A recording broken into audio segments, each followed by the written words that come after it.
নির্বাচনে জয়লাভ করার পর এদিন নিজের লোকসভা কেন্দ্রে এসেছিলেন রচনা ব্যানার্জি। বৃহস্পতিবার রাজহাট অঞ্চল এলাকায় একটি জনসভা করেন তিনি। সেখান থেকেই তিনি বলেন, যারা তাকে ভোট দেননি তাদের কাজ তিনি সবার আগে করবেন। সবার মিলিত প্রচেষ্টায় সবসময় ভালো কাজ হয়।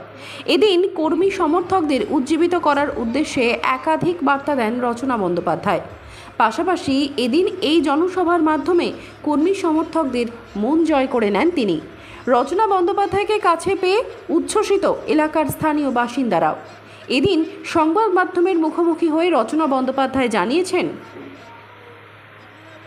আমার সাথে থাকবেন, আমার পাশে থাকবেন এবং এই চুচুড়ায় যাতে আমি ভালো কাজ করতে পারি, আপনাদের সকলের সুবিধে অসুবিধা আমি দেখতে পারি, তার জন্য দাদা আমার সাথে সবসময় থাকবেন। তথা আমার সদস্য যারা সবাই রয়েছেন, ব্লক সভাপতিরা রয়েছেন, প্রধানরা রয়েছেন, সবাই আমার সাথে থাকবেন।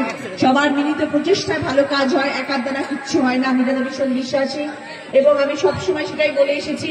আগামী দিনেও যখন আমি কাজ করবো, আমি আমার দলকে সাথে নিয়ে কাজ করবো এবং সবাই মিলে একজোট হয়ে কাজ করবো, তবেই আমরা ভালো চুচুড়া উপহার দিতে পারবো সবাইকে। তথা আমার বাকি আরো 6টা কনস্টিটিউয়েন্সি আছে, সবার জন্য আমাকে ভালো কাজ করতে হবে। আপনারা সাথে থাকবেন, আপনাদের সাথে আমি সবসময় দেখা করব, কথা বলবো। আবার অলরেডি অফিস হয়ে গেছে দাদার কৃপায়। দাদা আমাকে এখানে সুগার দামে অফিস করে দিয়েছিলেন। আমি অনেকদিন ধরে মাথা খাচ্ছিলাম দাদার, দাদা আমার অফিস চাই, আমার অফিস চাই।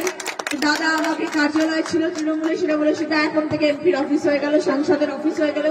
আমি সেই অফিসে থাকবো। আপনাদের যখন যখন যা যা প্রয়োজন হবে অসিতা থাকবেন, আমার এখানে বাকি যারা প্রধানরা রয়েছেন তারা থাকবেন, তাদের সাথে আপনারা যোগাযোগ করবেন।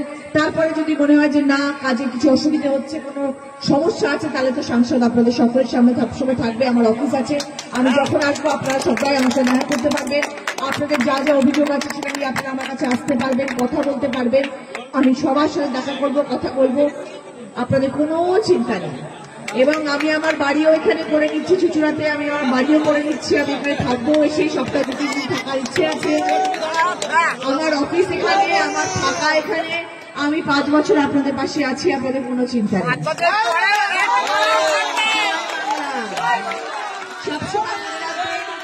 সবসময় একটা কথা মনে রাখবেন যে মমতা বন্দ্যোপাধ্যায় এমন একজন নেত্রী, এমন একজন মানুষ, আমাদের মা মাটি মানুষের সরকার তো, উনি এমন একজন মানুষ, উনি খুব ভেবে চিন্তে প্রার্থীগুলোকে পাঠান সব জেলায় জেলায়। উনি যখন ভেবেছিলেন যে রচনা বন্দ্যোপাধ্যায়কে আমি হুগলি জেলায় পাঠাবো, উনি জানতেন যে রচনাকে পাঠালে রচনা কখনো মিথ্যা প্রশ্রয় দেবে না, মিথ্যা আস্থা দিয়ে কোনোদিনও ফিরে আসবে না। এবং দিদি যে ভুল নন, সেটা এটা আমার কর্তব্য এবং দিদিকে ভালোবেসে, দিদিকে শ্রদ্ধা জানিয়ে আমি সেই কাজ মাথা নত করে পালন করব এবং আপনাদের সকলের পাশে থাকবো। ভালো থাকবেন সবাই, আবার দেখা হবে আপনাদের সকলের সাথে। জয় বাংলা।